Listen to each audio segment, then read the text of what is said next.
Exacto.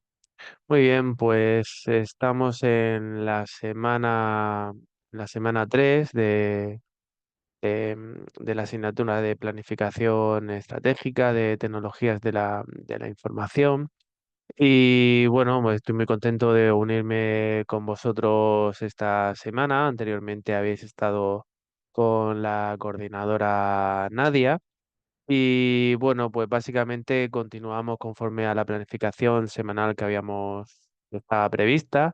Y a lo largo del tema 2 sabéis que de alguna manera pues partimos de lo que es el enfoque a la resolución de problemas y en ese sentido, bueno, pues vamos a intentar a lo largo de este tema 2 que lo empezaremos hoy pero no lo terminamos, pues un poco abordar sobre los indicadores, ¿no? Para evaluar, pues a nivel de competitividad y a nivel de estado digital en el que nos encontramos.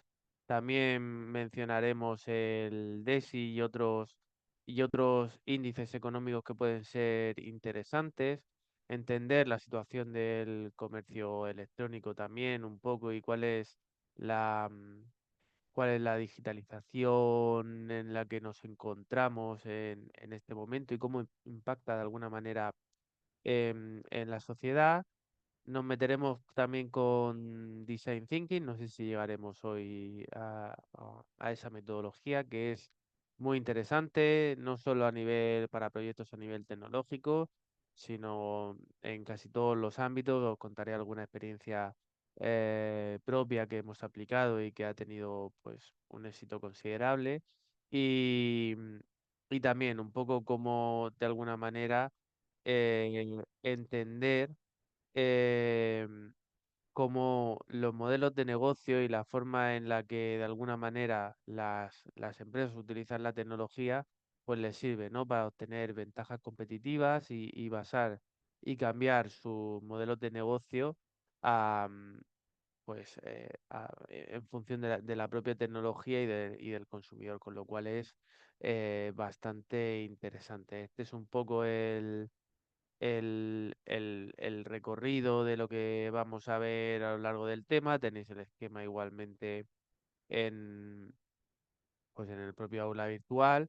Y este es un poco el contenido de este tema. Que tengamos la perspectiva, básicamente en lo que hemos comentado, entender el comercio electrónico y la digitalización, entender también las barreras que nos vamos a encontrar, como de alguna manera cuando estamos haciendo cualquier o integrando cualquier proyecto tecnológico, cualquier proyecto de sistemas de información, vamos a encontrar barreras, ¿no? A esa integración, tanto voluntaria como involuntaria, bueno, lo veremos. Pero tenemos que ser capaces también de trasladar los beneficios que va a suponer, ¿no? Y tener esa visión, pues, más global del propio problema a lo mejor que pueda tener un empleado o un departamento al respecto.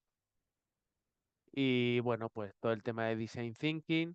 Y ya en la segunda parte, ya eso seguro que no nos da tiempo a verlo hoy, nos meteremos en faena de entender cuál es el recorrido. Bueno, saber diferenciar primero lo que sería el plan director, el plan estratégico y sobre todo meternos en faena de cuál es la estructura que tenemos que seguir a la hora de hacer pues un documento de planificación estratégica y que no quede solo en documento, la posibilidad también de tener, por una parte, el mapa estratégico de la organización donde sintetizamos toda esa planificación y el cuadro de mando, ¿no? Para medir cómo vamos avanzando en esa planificación estratégica y que además después tendremos alguna actividad relacionada con eso.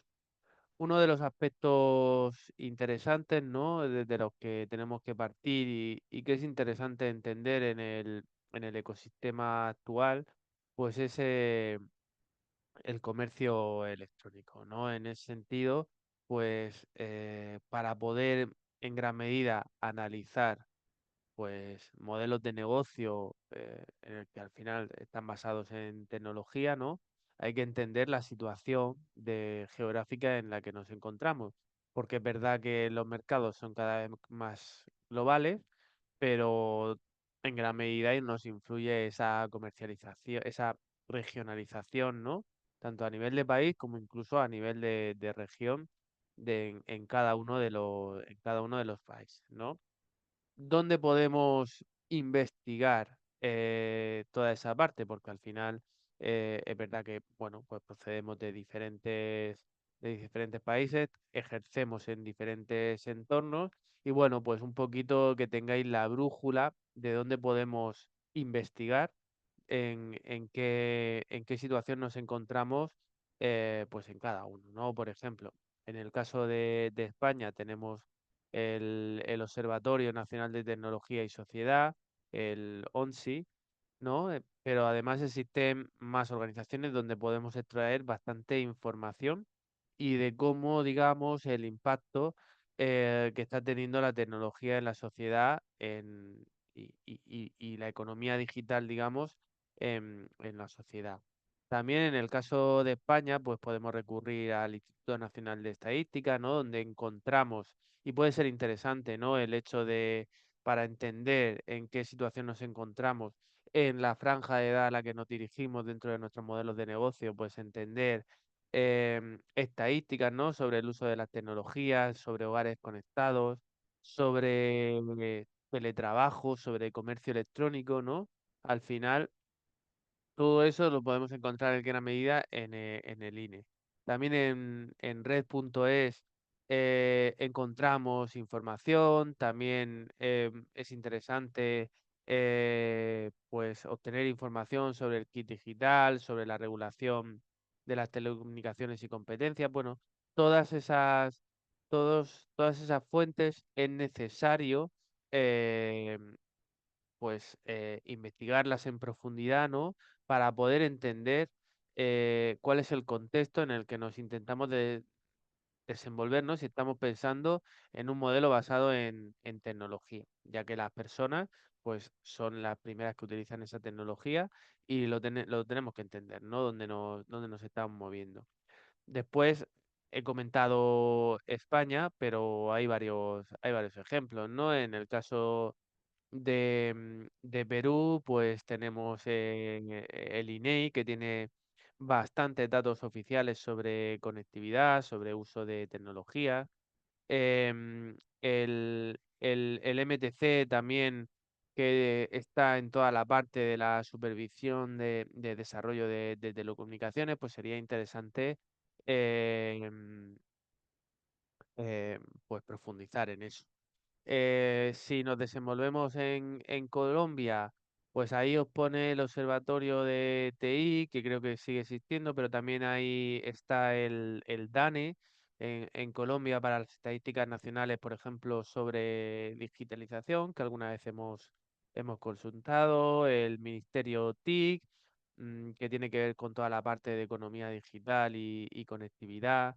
En Chile también se llama INE y hay bastantes encuestas, ¿no? Sobre TIC, de hogares, sobre empresas. En República Dominicana también era el ONE, ¿no? También de datos estadísticos de uso digital, de gestión del acceso. Al final es imprescindible, ¿no? Porque al final cuando estamos hablando de comercio electrónico o de comercio digital, que están relacionados, pero son conceptos, digamos, de distinto alcance y tiene que ver también con la madurez digital a la que nos estamos dirigiendo, ¿no? Al final, em, cuando estamos hablando de introducir la tecnología para determinadas soluciones, para determinados sectores, pues tenemos que tener claro y tenemos que tener información del público al que nos estamos dirigiendo, ¿no? Y muchas veces podemos pensar en una solución tecnológica y resulta que no hay una conectividad suficiente o no lo suficientemente rápida para que funcione. Con lo cual es un problema y aunque como modelo de negocio puede funcionar, en el contexto en concreto, a lo mejor en el que nos estamos dirigiendo, no. O al perfil de edades en el que al que nos estamos dirigiendo, no. Entonces, bueno, pues en ese sentido es importante que lo valoremos, que investiguemos, porque, bueno, sabemos, al final el comercio electrónico ha evolucionado mucho, ¿no? A lo largo de los años, ¿no? En las diferentes regiones, en los diferentes países, pero tenemos que entender si se trata de un crecimiento o no, del tipo de comercio que estamos abordando, hasta qué punto se está utilizando o en qué sectores no se utiliza más o menos. También podemos incluso investigar respecto a esa situación, pues habría que entender también aspectos relacionados con lo que es la propia logística, ¿no? Y si se produce esa entrega o no. Bueno, hay que hacer esa investigación previa para poder entenderlo, ¿no? Y ese es uno de los problemas que tenemos que resolver si estamos tratando de resolver, digamos, modelos de negocio en los que integramos la tecnología. Ese es uno de los problemas que hemos estado viendo y que es importante valorar. También la digitalización de la sociedad, ¿vale? No solo a nivel tecnológico, si, si digamos, hay banda ancha o una velocidad suficiente de Internet a la zona en la que nos dirigimos, ¿no? Es interesante saber cuáles son los últimos datos y las fuentes respecto a personas que utilizan Internet, cuántas a su vez personas utilizan Internet para realizar compras o con qué frecuencia utilizan hacen compras con comercio electrónico o cuánto gastan o a lo mejor dependiendo del tipo de solución que estemos viendo, aspectos relacionados con el turismo o de la movilidad. Al final el ser capaces también de medir el grado de digitalización que puede haber en los usuarios va a ser fundamental también, ¿no? A la hora de abordar esa transformación digital de los negocios. Tiene que ir, digamos, acompasado con el propio perfil. Entonces, hay que conocer el mercado objetivo, es comprender ese nivel de digitalización, porque vamos a tener que adaptar estrategias, vamos a tener que elegir soluciones que, que se adapten a sus necesidades, a sus expectativas. Y entonces, en ese sentido, pues tenemos que alinear los productos que estamos ofreciendo a lo que los usuarios o los clientes desean. También a la hora de segmentar, ¿no? A lo mejor tenemos que segmentar en función del nivel de digitalización las diferentes propuestas que estamos desarrollando. A la hora de desarrollar productos también es importante porque al final nos va a ayudar también a lo mejor a, a identificar oportunidades o crear productos nuevos, enfocar el marketing y la comunicación, la experiencia de cliente en la compra, en la aplicación, en la página web.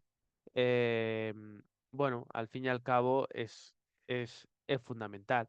Hay, hay un ejemplo con el que tuvimos contacto hace poco, que es la empresa de Cuideo, que en ese sentido em, viene de un fracaso, ¿no? O por lo menos en ese sector. Esta empresa se lanzó hace bastante tiempo y no funcionó. No funcionó. Básicamente Cuideo, a ver si... A ver, un momento. Sí, os comparto ahora la página web de la empresa. No tengo participación en la empresa simplemente por poneros un ejemplo, ¿no? De empresa, pues con una alta carga digital y de tecnología, pero básicamente es una empresa de cuidado de mayores. Se lanzó hace bastantes años y bueno, en el caso de España, el cuidado de los mayores es un problema, ¿no? Para muchas de las familias en las que trabaja la mayoría de personas, ¿no? Y no puede, digamos, llevar a cabo esos cuidados con las personas mayores. Pero tampoco conocen a personas o sea, no es fácil encontrar a personas cualificadas que puedan llevar a cabo esos cuidados.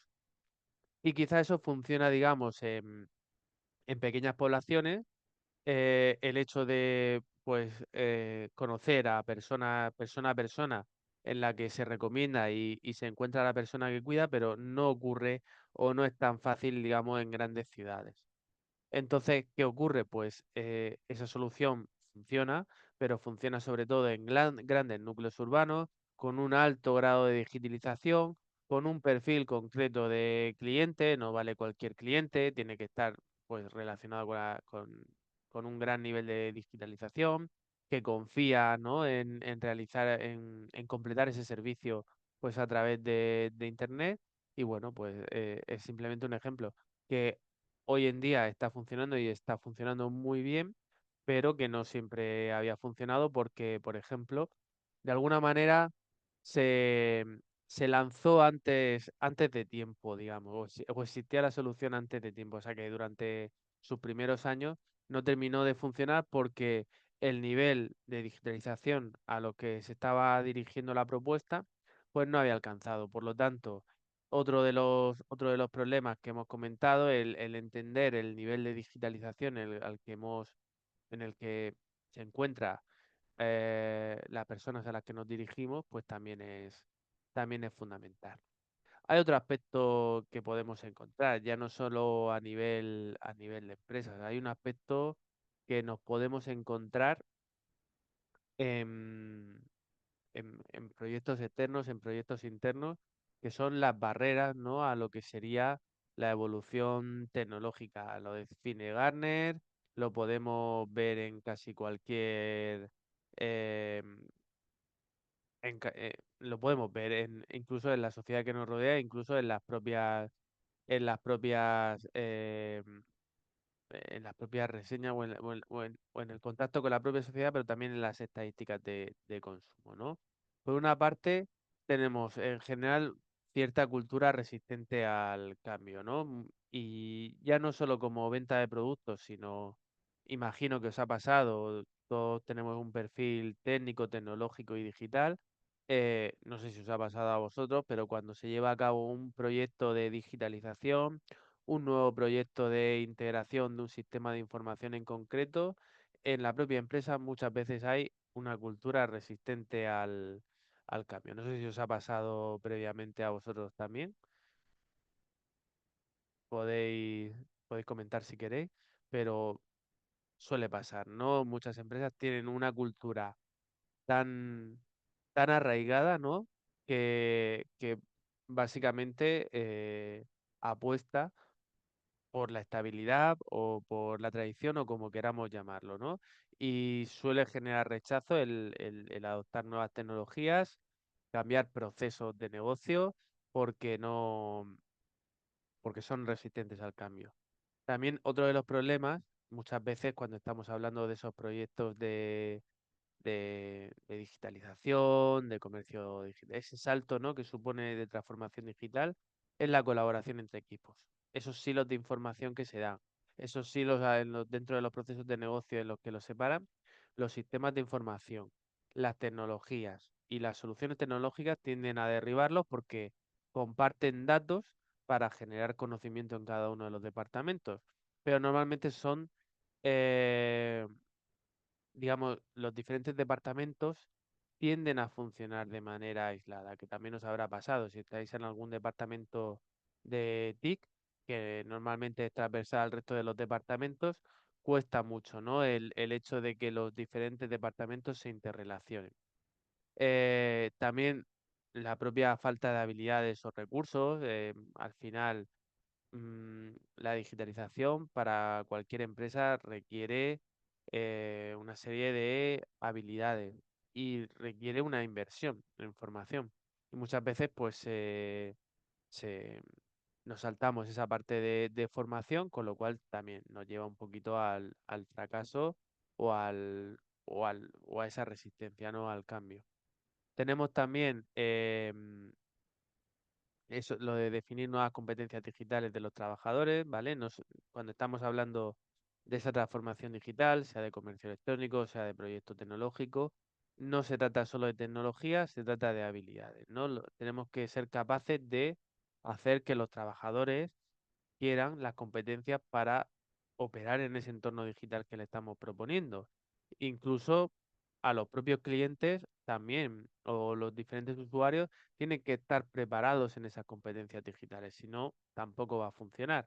Si necesitas una gran competencia digital, y ya no hablo de proyecto interno, ya no hablo de una empresa que vende, por ejemplo, podemos pensar en una organización, en una administración local o regional, en la que determinados procesos administrativos se hacen digitalmente y muchas veces es casi la única manera, pero no formamos a la ciudadanía para que pueda realizar esos cambios, ese proceso pues digital, con lo cual también tiende al fracaso.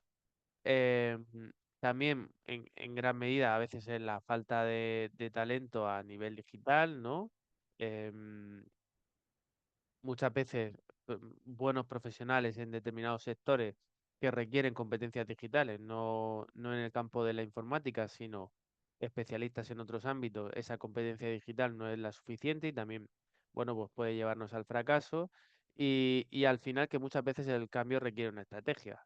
¿Cuántos proyectos de inteligencia artificial se están llevando ahora a cabo en muchísimas empresas? Y realmente es simplemente por introducir la inteligencia artificial, pero no está alineada con la estrategia de organización, no tiene un sentido dentro de la organización y simplemente son proyectos aislados que al no tener estrategia, pues no tiene una visión a medio o largo plazo y no va a terminar de funcionar. Ahí tenéis también lo referente a lo que son las barreras del comercio electrónico e internet, pues tenemos los clásicos, ¿no? Que podemos encontrar. Em, Toda la parte de los costes de entrega o el problema de la devolución del producto, toda la parte de resolver quejas, em, el etiquetado, las restricciones o respecto a seguridad también, posibles retrasos, fraudes. ¿Cuáles creéis vosotros que serían, digamos, las principales barreras? Porque realmente, si pensáis en estos fallos, o digamos en estas barreras que puede encontrar el comercio digital, los comercios digitales que funcionan en gran medida han superado eh, ese problema, ¿no? Por ejemplo, si pensamos a priori, ¿no? De lo que sobre el papel tendríamos elevados costes de entrega o aspectos relacionados con la devolución del producto. ¿Qué empresa funciona o está funcionando bastante bien y no tiene ese problema? ¿Se os ocurre alguna?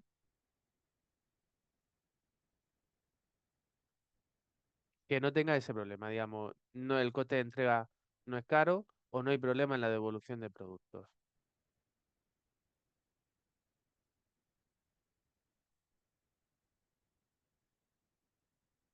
Venga, podéis participar, no podéis escribir o podéis hablar lo que queráis.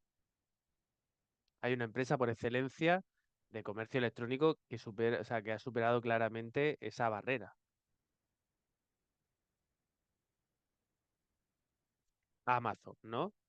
Amazon es todo lo contrario o sea, el producto puede valer más o menos, pero el coste de entrega en general, eh, Mercado Libre entiendo que también. Básicamente, Amazon Prime, o imagino que Mercado Libre también.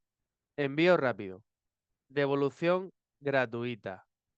em, y al final, pues todo eso mejora la experiencia del cliente, aumenta las ventas, aumenta la lealtad y hace que funcione. En Temu yo creo que resuelve otras cosas. Es verdad que quizá todo el tema de las devoluciones, en el caso de eh, Temu, AliExpress o Shein, digamos que el precio es tan bajo en ocasiones que lo que busca en gran medida es que no sea necesaria esa devolución. Ojo, que no es la única estrategia, ¿de acuerdo? Porque hay e-commerce que realmente han encontrado la solución a su viabilidad el hecho de que no funcione bien las devoluciones em, o que sea caro la devolución. Os comento un ejemplo. Hay una empresa de venta, no sé si funciona a nivel internacional, pero hay de venta online básicamente de zapatillas. En este caso a ver si puedo compartir, es Zappos. Y os cuento. En principio, ya digo, el hecho de vender, o sea, de que la devolución sea gratis y fácil, bien. En un principio, Zappos hizo eso y después cambio de estrategia y la devolución sí costaba dinero. ¿Por qué? Porque al final, debido al volumen de negocio que tenía, en el caso de Zappos, suponía un gran inconveniente el hecho de ir enviando y devolviendo productos que al final hacía que tuvieran un gran índice de devolución. Entonces, bueno, puede ser la solución o no, pero porque lo tengamos, que no hay una solución única tampoco, en esto del comercio electrónico. Em, ¿Qué más? Aspectos relacionados sobre quejas, sobre ventas, pues todo eso también, ¿no? Cuanto mejor es el servicio al cliente, eh, cuanto más se resuelven eficazmente los problemas, pues evidentemente también es un ejemplo. Em, bueno, en general las soluciones de comercio electrónico que funcionan es porque estas barreras que tenemos aquí resumidas eh, están superadas, ¿no? O superadas en parte. Y básicamente es el enfoque, ¿no? Que habría que darle para poder romper esas posibles barreras, ¿no? Pero lo tenemos que tener en mente, ¿no? Si estamos pensando en una solución de, si tenemos una solución eh, respecto al comercio electrónico, pues tendremos que ver si, digamos, esas barreras son barreras para nosotros o no y cómo podemos resolverlo. ¿De acuerdo? Si nosotros tenemos alguna solución de comercio electrónico, pero tenemos para resolver las quejas una IA que realmente no resuelve nada, simplemente da respuestas todo el rato, digamos, pero no termina de solucionar el problema de la persona, es decir, le da inmediatez, pero no es eficaz, pues en ese sentido, pues te- seguiremos teniendo el problema. Por eso, bueno, el tener en cuenta eso. Hay que tener en cuenta cuando estamos llevando también a cabo pues, un proyecto, ¿no? De transformación digital, hay que tener en cuenta esos beneficios, ¿no? Muchas veces casi hay que eh, evangelizar sobre los beneficios del proyecto, ¿no? De alguna manera, a priori, desde nuestro sector, pues entendemos que los beneficios son innumerables, ¿no? Pero el hecho de utilizar e introducir proyectos de inteligencia artificial, de Big Data, de blockchain, mm, todo eso tenemos que ser capaces de trasladarlo, ¿no? De hecho, a nivel tanto estatal como a nivel europeo, en el caso de España, pues también, ¿no? Se promueve y básicamente a veces se financia, ¿no? Todo ese proceso de transformación, ¿no? Entonces, bueno, pues en ese sentido, sí que tenemos que tener esa perspectiva de lo que nos va a suponer.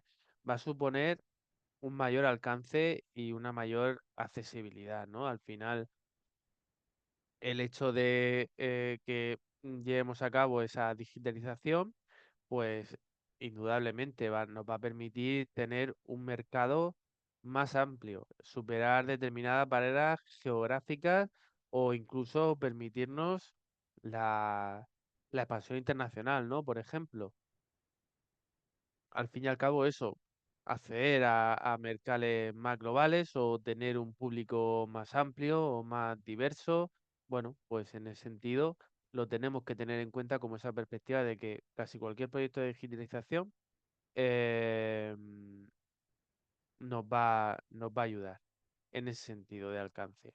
También en eficiencia, ¿no? Muchas veces hay una mejora con ese proceso de digitalización en lo que es la gestión de las operaciones, ¿no? O en todos esos procesos comerciales que sin duda al final tiene menos costes, optimiza esos procesos internos y aumenta la productividad. Es algo que a priori la curva, digamos, de alcanzar esa eficiencia puede ser, pues, tener más o menos pendiente, pero llega un momento en que supone un ahorro de tiempo y de recursos todo el proceso de digitalización. Rara vez supone lo contrario.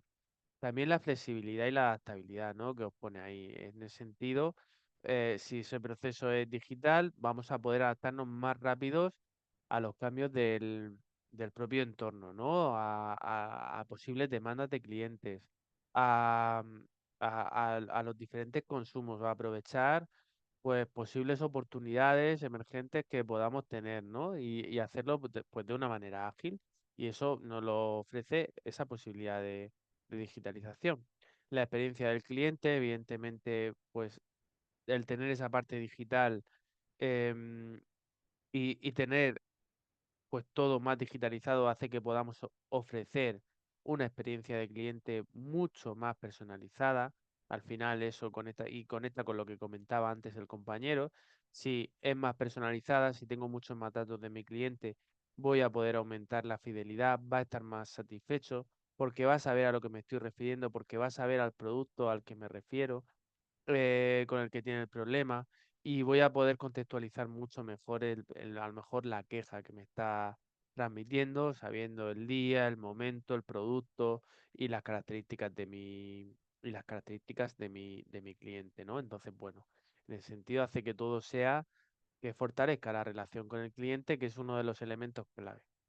También está la parte de la innovación y de la competitividad. Al final, em, el hecho de digitalizar, pues ya va a poder esa adopción de, de modelos de negocio, pues nuevos, disruptivos, o que podamos aprovechar la oportunidad con diferentes tecnologías o con diferentes ecosistemas, también nos la da el hecho de ser digitales. La sostenibilidad y reducción de costos, evidentemente, si vamos reduciendo la necesidad de recursos físicos o vamos o contribuye a reducir la huella de carbono de la propia empresa, pues también nos va a beneficiar. Y al final también para tomar decisiones, el tener más datos y poder realizar un análisis valioso, pues va a hacer que podamos tomar mejores decisiones. Pero esto lo tenemos que tener claro, ¿no? Si estamos enfocando o estamos digitalizando ese proyecto de digitalización o ese proyecto de tecnología, tenemos que tener claro, ¿no? De qué manera va a contribuir a nuestra empresa, a nuestra administración pública, a nuestra organización, donde estemos contextualizados, ¿no? Em, y bueno, como asterisco un poquito de nuestra empresa digital, un poquito el hecho de que si conseguimos ese grado de digitalización adecuada, podemos tener datos, ¿no? Al final, cuando trabajamos con empresas, ¿no? Y muchas veces lo que nos ayudan es, eh, eh, lo que estamos buscando es ayudarlas de alguna manera a transformar en ese proceso de digitalización, sí, esos datos se pueden transformar en decisiones, ¿no? Muchas veces tenemos hojas de cálculo, tenemos mm, cuadros de mando, tenemos sistemas de información, que es verdad que muchas veces casi que prometen más de lo que realmente dan, ¿no? Eso se suele repetir, ¿no? Y da igual el tipo de empresa que sea, pero si no tiene una estrategia clara y no sabe para qué quiere utilizar esos datos y hacia dónde va, pues tiene un problema, ¿no? Y da igual si fabrica gafas de sol, si es una consultora de formación, al final se trata de lo que están buscando es tener más ventas o más clientes y al final más dinero, ¿no? Entonces, en ese sentido, eh, uno de los aspectos eh, importantes es entender quién te compra, cuánto te cuesta vender o qué equipo necesitas para vender más. Bueno, al final se trata de entender eso, ¿no? Y muchas veces incluso ya estamos en un momento en que, vale, tenemos datos, pero realmente no hay respuesta. Muchas veces tenemos un cúmulo de datos en diferentes Excels, pero no tenemos realmente lo que necesitamos para entender hacia dónde vamos, cuál es la misión, cuál es nuestro cliente, qué es lo que valora y qué es lo que estamos ofreciendo, ¿no? Y cómo lo vamos a hacer, ¿no? Entonces, bueno, es importante, más allá de simplemente tener datos de ese proceso de digitalización, el, el tener una estrategia, ¿no? Entonces, bueno, pues que lo tengáis en cuenta, ¿vale? Profundizaremos más en esto y en los datos más adelante, pero porque tengamos esa perspectiva. Hay otra parte clave dentro de los problemas que estamos resolviendo, que es la innovación, ¿no? Es un poco el preámbulo a lo que sería todo este proceso de design thinking. Ahí lo tenéis un poquito definido a nivel teórico, lo que sería todo ese proceso de innovación. Ahí tenéis uno de los libros de referencia y autores de referencia a nivel teórico de lo que es la innovación, que es Henry Chesbrough. Y bueno, em, es uno de los pioneros, ¿vale? En innovación abierta, en el sentido, em, es el tener el enfoque, ¿no? En el que, bueno, se transforma la manera en que al final las empresas desarrollan el conocimiento, ¿no? Esa innovación abierta tiene que ver con abrir lo que son las fronteras de la empresa para innovar y colaborar, digamos, de una manera activa con clientes, con proveedores, con, con universidades, por ejemplo, o incluso con la competencia, ¿no? Entonces, dentro de esa innovación abierta, que ya digo que hay un libro de referencia que puede ser interesante, el de reinventar la empresa en la era digital. Tiene tiempo, pero a nivel teórico es interesante para reflexionar sobre la innovación. Y ya digo que puede ser de fuera hacia adentro, ¿no? En el que, bueno, una empresa incorpora el conocimiento externo a lo que son los procesos internos y sirve a lo mejor pues para co-crear productos o servicios con clientes, bueno, pues puede ser interesante. Y tenemos la innovación abierta de dentro de la empresa hacia afuera, que aquí es la empresa la que con sus propios activos, no sé, patentes o tecnologías que utiliza, lo abre hacia el exterior. Y a partir de ahí, pues a lo mejor esa innovación se traduce en hacer una alianza estratégica con determinada empresa, organización, o hacer una empresa spin-off que empieza a desarrollar ese camino de innovación. Entonces, tenemos ahí dos caminos en los que podemos innovar, simplemente porque lo tengamos en cuenta, ¿no? Entonces, es interesante y es un cambio de mentalidad en la innovación. Y una de las metodologías y de las que, bueno, es muy interesante a la hora de desarrollar proyectos es la metodología de Design Thinking. Design Thinking básicamente es un proceso eh, con cierta componente creativa para la resolución de problemas, ¿no? Y el enfoque interesante es que se centra en las necesidades humanas, que es lo interesante.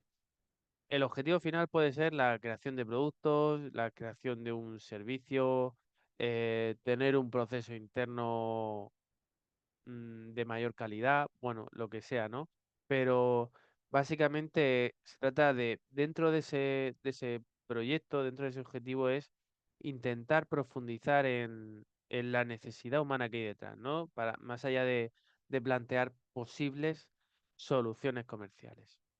Em, es básicamente alinear toda la parte humana con la parte de que, bueno, que tecnológicamente sea factible. Normalmente, ahí lo tenéis, se incluye la fase de, por una parte,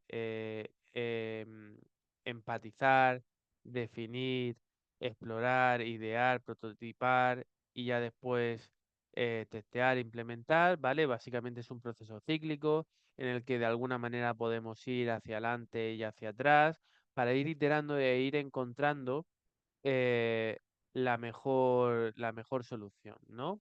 También existen alternativas, ¿no? Tenemos el diseño centrado en el usuario, hay diferentes alternativas.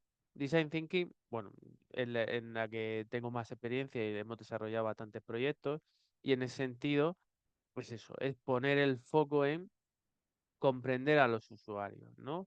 No es simplemente diseñar un proyecto, un producto, un servicio, sino que va más allá, ¿no? Y cuanto más complejo es el problema, pues más indicado quizás es ese proceso de design thinking para poder entender todas las áreas.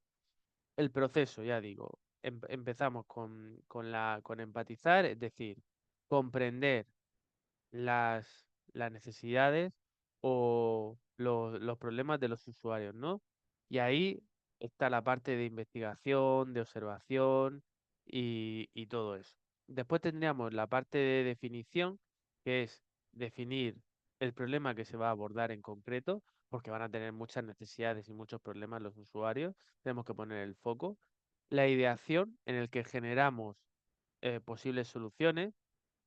Podría ser una lluvia de ideas, podríamos tener diferentes alternativas para generar una amplia gama de soluciones y a partir de ahí seleccionamos algunas para hacer prototipos, ¿no?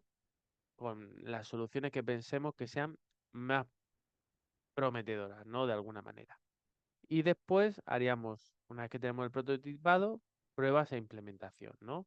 Utilizar esos prototipos con los usuarios reales, recopilar, retroalimentar y a partir de ahí desarrollar la solución final. Ya digo, no es un proceso iterativo, como veis en las flechas de abajo, se va hacia adelante y hacia atrás y en ese sentido es un enfoque holístico, ¿no? En el que no es lineal tampoco, sino que, ya digo, iríamos iterando. Uno de, Uno de los proyectos que funcionó muy bien, durante un tiempo estuvimos colaborando con el servicio de aguas de una ciudad, ¿no? Y uno de los problemas que teníamos a la hora de gestionar las roturas y las colas perdón, las colas, no, he leído colas a Víctor en el chat. Em, el problema de reparar roturas de tuberías de agua, ¿no? Porque además es un problema que hay que resolver relativamente rápido en las ciudades, tanto a nivel, digamos, ambiental, ¿no? Para no malgastar agua, porque una rotura de tubería supone un gasto de agua, un perjuicio económico para la ciudad y también pues para la calidad de vida de los habitantes, ¿no? Entonces, bueno, pues teníamos ese problema, ¿no? De que se tardaba mucho en llevar a cabo esas reparaciones. ¿Por qué? Pues bueno, estuvimos acompañando a las personas que intervienen en ese proceso. No solo intervienen los fontaneros, interviene parte del equipo de obras, interviene el ingeniero responsable de la red de distribución. Estuvimos acompañando y haciendo entrevistas para cada una de las, con cada uno de los implicados, profundizando en los sistemas. Ahí tenéis algunas de las herramientas que utilizamos, que se suelen utilizar. Podéis buscar por internet en qué consiste cada una de ellas para acometer el problema de por qué tardamos mucho en resolver esas incidencias, en realizar esas reparaciones, en localizarlas, porque claro, ahí estáis viendo ya la tubería que se puede ver, pero ya sabéis que la mayoría de tuberías van por debajo del suelo, por lo tanto, no se puede ver claramente dónde está situada, de dónde viene, hacia dónde va. Y el primer problema era de digitalización, lo que hemos comentado al principio. No había digitalización, simplemente había una serie de planos desactualizados que los operarios se llevaban a esa reparación para intentar ubicar dónde estaba la rotura, pero claro, estaban desactualizados, a veces se habían hecho cambios pues por remodelaciones de calles, actualizaciones, reformas de calles en las que van cambiando el trazado relativamente, se van actualizando, intervienen nuevos, o sea, se introducen nuevos suministros de otro tipo y se cambia el trazado.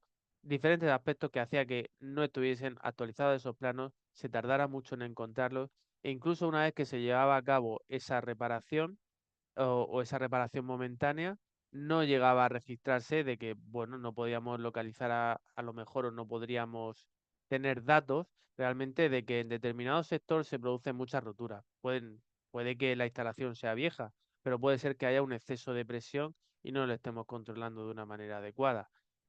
De esa manera no se podía controlar tampoco por qué se producía esa rotura. Bueno, después de ese proceso de acompañamiento, pues se llevó a cabo la siguiente fase, ¿no? El intentar idear, el intentar comprender y el establecer objetivos de lo que queríamos hacer.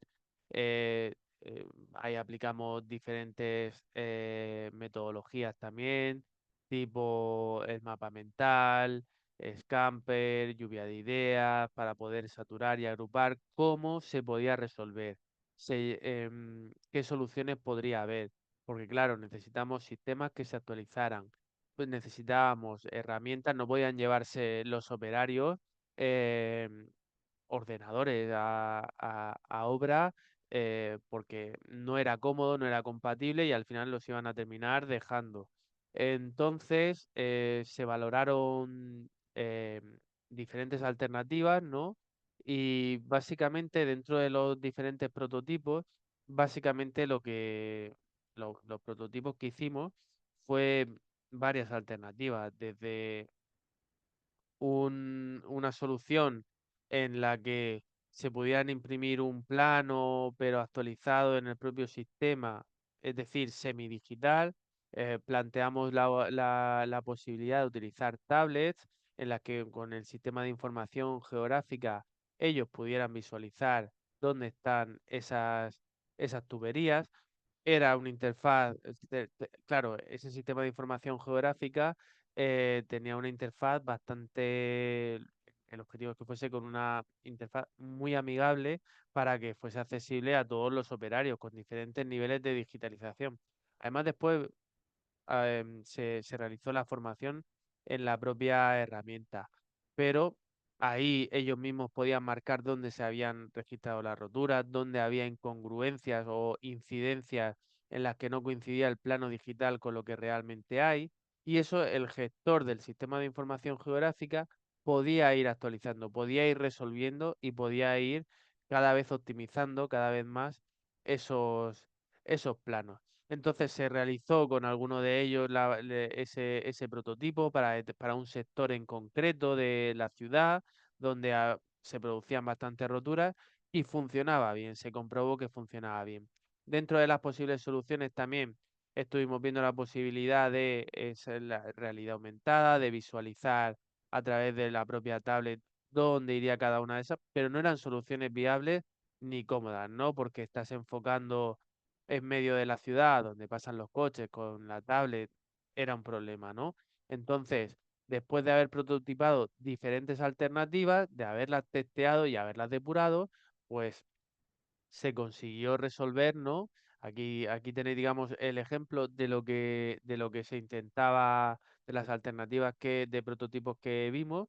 Bueno, pues este de arriba no es real, ¿no? Pero esa era la idea, ¿no? De que pudieran visualizar los servicios mediante la realidad aumentada y que pudieran ver por dónde va cada uno. Pero claro, no era operativo, había un consumo pues considerable de datos, el rendimiento, no terminaba de funcionar tampoco con la solución como alternativa. Pero sí el tener planos digitales donde ellos podían hacer anotaciones, podían consultar, ellos no podían editar los planos porque claro, no todos los usuarios tenían los conocimientos suficientes como para editar planos, pero sí crear anotaciones, es decir, que por ahí no pasaba esa tubería o que ahí había habido un problema y se registra la incidencia y eso le sirve a los diferentes perfiles que hay, porque al ingeniero le sirve registrar que hay un número de incidencias elevado ahí, a- para realizar las inversiones a medio y largo plazo de mantenimiento y todo esto de las diferentes redes también era muy útil y se quedó como solución. Y no es la única solución, no es la única empresa que lo ha utilizado. Design Thinking eh, lo, lo ha venido haciendo en muchísimas empresas que han apostado por la innovación. Estas son algunas y ya digo, grandes, pequeñas empresas lo han utilizado y han obtenido grandes resultados. Un poco conectando con, ahí tenéis un poquito de bibliografía, porque tampoco no nos da tiempo a hacer un curso completo en Design Thinking, aunque daría para un curso completo, ¿de acuerdo? Pero un poco el perfil, de pensar en el usuario. En este caso es diseño centrado en el usuario, pero si, si lo pensáis, y vamos a ir cerrando en esto, pero nos vamos a quedar con esta reflexión también cuando estamos desarrollando proyectos de digitalización, proyectos de innovación. Apliquemos la metodología de Design Thinking, que es bastante interesante, o no, pero el diseño pensando en el usuario, en entender las necesidades. Y ya cerramos con esto, pero también para escucharos y que participéis también en esta parte. Ahí tenemos un modelo de teléfono antiguo, como veis, a ver si me deja anotar. Em, tenemos esta parte, ¿no? Tenemos un teléfono antiguo. Eh, y aquí tenemos, digamos, la evolución en el diseño. ¿Qué cambios veis pensados en el usuario? Vamos a ponernos porque a veces una de las herramientas de Design Thinking ya no es hablar directamente con el usuario, es ponernos en su piel. Entonces, tú, usuario de teléfono eh, antiguo, ¿qué problemas le ves y que se han mejorado con el nuevo diseño? Venga, a ver si os animáis.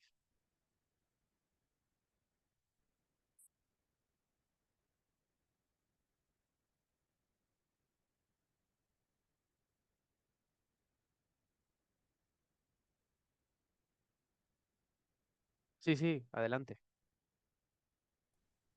Buenas tardes, profesor. Bueno, lo que veo es de un modelo antiguo, ¿no? El diseño a uno más moderno, ¿no? O sea, la innovación nace en realidad de acuerdo a criterios que van evolucionando, ¿no? Así como nosotros hemos evolucionado, ¿no? Igualmente, eso ha ido, así, son patrones de diseño que han mejorado, ¿no? Y ahora lo que yo puedo observar ahí es que se ve más bonito, más detallado, algo innovador, algo mejorado. Mire, hasta un cerebro podemos, ese es un cerebro, ¿no? Lo que puedo ver ahí, que está interconectado, no hay una interconexión, o sea, está relacionado ese cerebro, ¿no? De diseño, ¿no? Entonces, veo una mejora, ¿no? Una mejora continua en eso. Más que nada eso, profesor. Sí, siendo más concretos, por ejemplo, os cuento, lo comenta Víctor. El cable mm, casi igual de largo que este o que te cubre la misma distancia, pero este se enreda y este no. Ajá, correcto. Eso es pensar en el usuario. Hay otra parte que también es difícil darse cuenta, pero eso es eso es lo que comenta también Diego Armando. La distancia que hay entre los auriculares, entre la boca y el este. Este es mucho más grande si os dais cuenta y no es realista. No. Si veis hablando a las personas en las películas antiguas con este, se queda ligeramente desplazado o la oreja o la boca respecto del este. Se optimiza la distancia que hay entre oreja y boca. Bueno, pues eso es sencillo. Coges una muestra de personas, mides la distancia y ves cuál es la adecuada.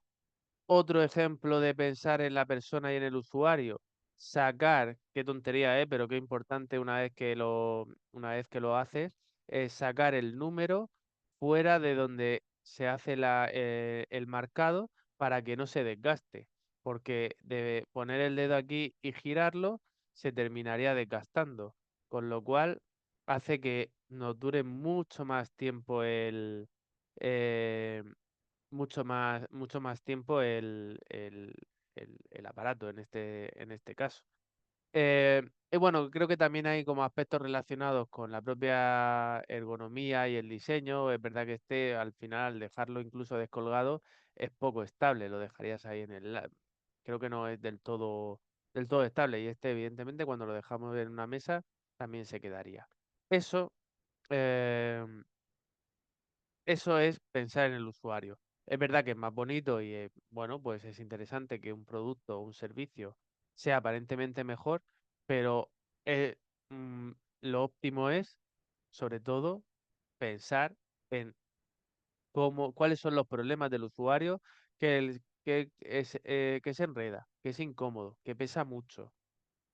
Al final nos interesa que el teléfono lo utilice el mayor número de tiempo posible, que dure, que no sea un problema el cable. Esos son los problemas de esta persona que utilizaba el teléfono el eh, siglo pasado, ¿vale? Y bueno, esto es lo que son. Es muy sencillo, pero esa es la reflexión para que pensemos cómo diseñar proyectos, ¿no? Diseñar proyectos, Ya. servicios pensados en el usuario. Bueno, Aquí de todas, profesor, dime. hoy en día ya no se utiliza eso, ¿no? El celular, ¿no? Sí, sí, no, si lo he puesto como ejemplo prehistórico, ¿no? Pero que algo tan sencillo como pensar en el diseño, bueno, se trata de ir optimizando las diferentes funcionalidades, lo podríamos pensar para una aplicación que es más cómodo, que no, qué problemas tiene, por qué creemos que no lleva el producto al final cuando se cae de la compra o por qué no se finaliza una vez que tiene esos productos en el carrito, ¿verdad? De ese comercio online. Se trata de pensar en eso y pensar en los problemas del usuario. De libros interesantes, aquí tenéis para seguir profundizando en toda la parte de Design Thinking, ¿de acuerdo? Si queréis más, pues hay que, bueno, lo podemos comentar en el foro y tal, algunas de las herramientas que se suelen utilizar, pero estos son los libros de referencia que son muy interesantes para seguir profundizando. Y ahí os he puesto algunas fichas que desarrollamos nosotros mismos, ¿no? Y que utilizamos en todo ese proceso de design thinking y que nos fue muy útil. Mm, perfecto, pues hemos llegado más o menos a donde teníamos hoy como objetivo, que era terminar con Design Thinking. Y ya la siguiente clase, es decir, que hemos llegado hasta el problema de, sobre todo, en qué consiste la metodología de Design Thinking. Hemos visto un caso concreto de aplicación, como es el proceso desde el inicio hasta el final. Lo podemos pensar casi para cualquier proyecto análogo, cualquier servicio que tengamos para desarrollar. Y la semana que viene ya continuaremos entraremos ahí en materia con toda la parte de la planificación estratégica, distinguir la, el plan director, la planificación estratégica, mapa estratégico y cuadro de mando, que son cuatro elementos clave, yo creo, en esta asignatura y conceptos que tenemos que tener. ¿De acuerdo? Pero siempre eso, pensando en el usuario, los trabajadores y las personas que al final utilizan, ¿no? Las soluciones que implementamos. ¿De acuerdo? Y ya pues lo dejaríamos aquí. A ver si tenéis alguna duda y si no, nos veríamos la semana que viene. Recordad que los foros están abiertos, ¿de acuerdo? Entonces, en ese sentido, os invito también a participar, a preguntar y, y listo, continuamos. Muchas gracias, profe. Muy bien, venga, hasta luego, adiós. Hasta luego, gracias. Ah, Luego, la presentación la dejaré cuando terminemos el tema, ¿de acuerdo? Normalmente lo hago cuando termina el tema. gracias, profesor. Venga, hasta luego.